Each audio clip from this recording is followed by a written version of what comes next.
Hello, everybody. My name is Dr. Matthew Shem. I work here at the Functional Neurology Center in Minnetonka, Minnesota. And this video series here is part of our Dizziness and TBI mini series that we'll be releasing the week of Thanksgiving. And the topic that I have the privilege of talking to you about is, first up, the central vestibular system and how the central vestibular system gets kind of messed up whenever we have traumatic brain injury. So I hope you enjoy it and hope you follow along. So in regards to telling us where we're at in space, the most fundamental question that our brain is always trying to answer is, where are we currently located at in space? Humans are designed to move. And in order for us to move, you first have to know where you're at in space. Same thing as if I'm going to get in the car and go to a new location. If I put the destination in the GPS, I first have to know where is my current location. Otherwise, I'll never get there. Same thing if I want to move my bicep. If I want to contract my bicep, I have to know where it is at that beginning point to be able to know the appropriate muscles to be able to fire the appropriate muscle pattern to achieve that action. So first up, the major player in this body awareness, or where we're at in space system, is the vestibular system. What this is the inner ear. So I circled it right here in red. And what that is you have the external ear, and that's what takes in auditory sense, or your ability to be able to hear. And it beats against the tympanic membrane. And then those sound waves go in through this nerve here and travel to the brain to tell your brain, hey, this is, you're listening to my voice right now. But that's not really the system that we're talking about. And I think a lot of patients get confused whenever we say that you have damage to your inner ear. But your inner ear is this vestibular apparatus here. And what that is it has these different fluid-filled canals in it. And so whenever I move my head to the right, the fluid moves to the left, and that signal sends information to my brain saying, hey, I just moved my head to the right, or hey, I moved my head to the left, or hey, I moved my head back, or anything like that. So all this fluid inside of these canals moves in coordination with my head to tell my brain, hey, this is where my head is in space. Then on top of that, the next system that we have is our proprioceptive system. What that is basically all the feedback from our muscles and joints. And what's really, really important, what we'll touch on later, is the neck, okay? And specifically that upper neck, because there's a lot of receptors and spindles up in the upper neck that basically tell our body where are we located in space. Another important aspect of the proprioceptive system is the lower extremities and the ankles specifically. So if I'm standing straight ahead and I'm getting let's just say 90-degree angle from my ankle, if I sway forward, that angle decreases a little bit. If I go back, that angle increases. And that information and stretch of the muscles tells my brain which way I'm going. So, for example, in the office, we'll test people. We'll test their balance. We'll put them on a foam surface and a flat surface with eyes open and eyes closed. And what happens is if I start to sway forward, I should get stretching of my calf muscles. The muscles on the front of my legs should shorten a little bit. And that information should go into my brain and say, hey, I think I'm falling forward. Okay. Same thing if I'm going back. If I'm going backwards, my calves should contract a little bit. The muscles on the front of my leg should extend a little bit. And that information goes into the brain and says, hey, I think I'm falling backwards. Then finally, the last part we have here is the oculomotor system. So the first two systems we already talked about, the inner ear, vestibular system, that's telling us where is our head in space. Then you have the proprioceptive system telling me where is my body relative to my head. And those systems kind of map out, where am I at? This one, the oculomotor system, more so maps out, where is the environment relative to me? So let's say that you're sitting in front of me, you move to my left. My brain now has to say, did you move to my left or did I move to the right?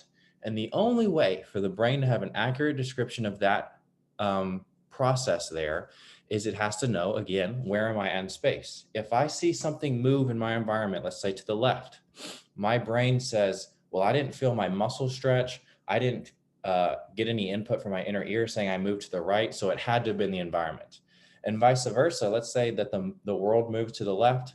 and my brain says, hey, I felt like we kind of moved to the right a little bit. And so now I know it's me. And what happens a lot of times in traumatic brain injury is that these systems are in, let's just say in a perfect world, all three of these systems have to tell the brain the same exact picture in order for us to walk around and not be dizzy or not have vertigo episodes or feeling floaty or feeling rocky or even having headaches or anything like that. But let's just stick on dizziness since this is a dizziness summit. So in concussion, there's all this information feeds right into this central area of the brainstem, and this is called the vestibular nucleus. So why that's important in traumatic brain injury is the mechanism of a traumatic brain injury makes these areas in the brainstem very susceptible to damage. And here's why. The brain is round, okay? And it sits inside of a round skull. And so obviously when you hit your head, you can get blunt force trauma and bleeding to the brain itself. But more importantly, at least for dizziness, is if I hit my head, the brain's going to hit and then rotate. And it sits right on top of this brainstem structure, and it causes a lot of torsional stress along the brainstem. And something to think about is, think about if you wring out a towel, what part of that towel is going to be the part that wrings out the most? It's going to be that center part, right? And that's exactly where this information lives. This vestibular nuclei lives right in the center of the brainstem. And so it becomes very susceptible to damage because you get a lot of torsion and those pathways get stretched. And that's why people then start to experience different symptoms such as dizziness. So, like I said in the beginning, in a perfect world, all three of those systems that we touched on have to tell the brain the same story. So just like if I go to, or let's say I stayed home and I have three friends that went out to a party, they all come back and I ask them, well, how was the party? They all tell me a different story. Well, who do I know or who do I trust whenever that happens? You don't know who to trust, right? Same thing with this. If I move to the right and my body says I moved to the right, my inner ear doesn't know what happened, such as what happens with a vestibulopathy or something like that, where you actually damage that right inner ear or left inner ear or whatever, then you don't get the same amount of signals. And then what should happen is, let's say I damage my inner ear. What should happen is now the muscles have to supply more feedback to the brain, and my eyes or my vision is more responsible for telling me where I am in space. And so these people can become very susceptible to falling whenever there's dimly lit rooms or things like that, where they're reliant on their vision. Because if I'm moving, let's say if I'm falling forward or I'm swaying forward, the world's going to look like it goes up, and that signal comes into my brain and says, hey, I think we're falling forward. And when you close your eyes, you don't have that anymore, right? So then what happens if I close my eyes? I need to upregulate the information from my ear and my body or my proprioceptive system to say, hey, I have a good understanding of where I'm at in space. But this system gets damaged a lot in concussion. And here's another important thing to consider is you have this little part on the backside of your brainstem called the cerebellum. And what should happen in a healthy brain is, if let's say I damaged the vestibular nuclei or the vestibular pathways on one side, let's just say, for example's sake, on the right side, your right cerebellum should be able to kind of modulate that information and say, okay, we're not getting as much information with this right side, but we're getting enough with the left side that we can kind of make do.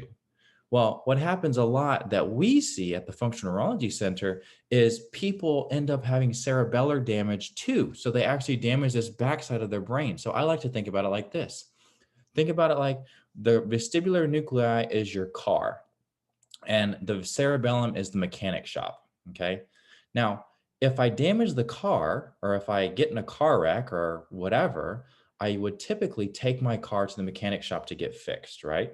Well, what happens if now, for whatever reason, the mechanic shop went out of business and there's no other mechanic shop around, you know? So now your car is damaged, but you have nowhere to take it. And that's why people end up suffering for longer than they should. And that's why they end up coming and seeing us. So I hope that made sense. That is talking all about the vestibular system. And then later on, I will be jumping on to talk about how the neck component ties into it. And then I believe Dr. Schmo is going to talk about how the eyes can contribute to making you dizzy. So if you have any questions, please just drop them below. Other than that, I hope that you enjoyed it, and I'll talk to you soon.